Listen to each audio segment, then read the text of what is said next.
বৃহত্তৰ বৰদৈ চলিহানগৰ ৰঙালী বিহু উদযাপন সমিতিৰ বহাগী বিদায় 2025 উদযাপন। বৰদলৈ নগৰ খেলপথাৰত চলিহা নগৰবাসীৰ ৰঙালী বিহু উদযাপন।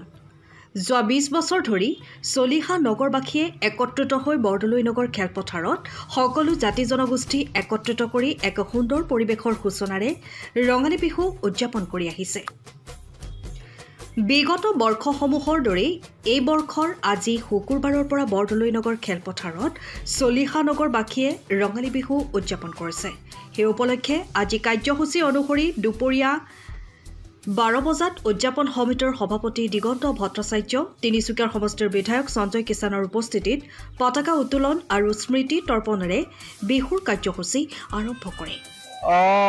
আজি যোৱা 20 বছৰ ধৰি বৰদলৈ চলিহা নগৰ বাসী একত্ৰিত হৈ এই বৰদলৈ নগৰ খেলপথাৰত খুব সুন্দৰভাৱে সকলো জাতি জনগোষ্ঠীক একত্ৰিত কৰি এক সুন্দৰ পৰিৱেশৰ মাজত বিহু আয়োজন কৰি আহিছে।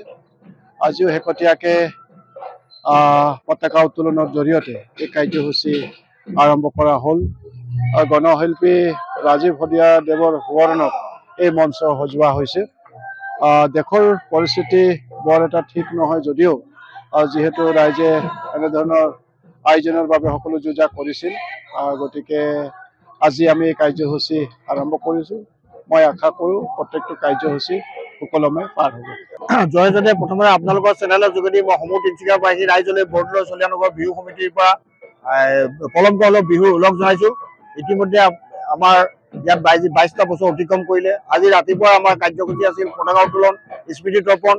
ইয়াত আমাৰ সমিতিৰ বিষয়ক্ৰিয়া তথা বৃহত্তৰ বৰদলৈ চলিহা নগৰবাসী ৰাইজ আৰু আমাৰ স্থানীয় বিধায়ক তথা প্ৰাক্তন মন্ত্ৰী সঞ্জয় কিষাণ ডাঙৰীয়াও উপস্থিত আছিল। আজি আমি আমাৰ প্ৰতিযোগিতা কাৰ্যসূচী আৰম্ভ হ'ব ইয়াৰ পিছৰ পৰাই,